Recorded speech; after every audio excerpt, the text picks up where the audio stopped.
The request seemed simple enough: fly out for 3 weeks to help my sister adjust to life with a newborn and a 4-year-old. Despite a grueling season at work and the emotional exhaustion of my wife and I pausing our own fertility journey after 3 unsuccessful attempts, I reluctantly agreed. My sister was anxious, and she specifically needed us there so she could fly out for a Bangtan Sonyanandan concert while we supported her husband.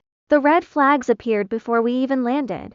My sister spent days texting me complaints about our parents and her mother-in-law, claiming they were lazy and that she and her husband were picking up the slack on chores. I promised we would do better, but the reality was a nightmare from the moment we touched down.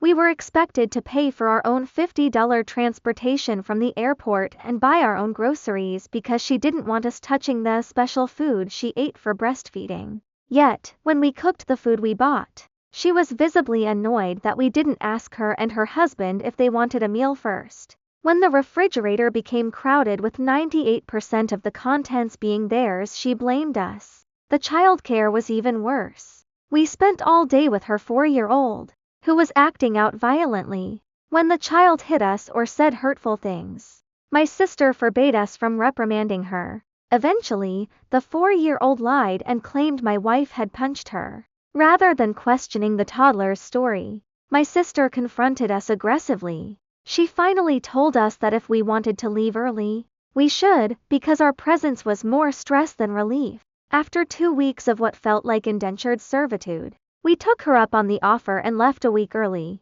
The aftermath has been a barrage of vitriol. My sister sent me a series of messages attacking my wife's character, claiming she was incompetent and that there was something wrong with her because a 4-year-old didn't like her. When I finally stood up for my marriage and called out her nightmare-inducing expectations for free labor, she flipped the script. In a final, profanity-laced tirade, she tore down my entire character. She called my life toxic, weaponizing our recent struggles with infertility against me and claiming I had never been there for her, ignoring the fact that I had supported her through both of her births. She insisted she asked us to leave for the good of everyone and declared she would always believe her child over anyone else. The anxiety of her messages became so overwhelming that I couldn't even read the last one myself.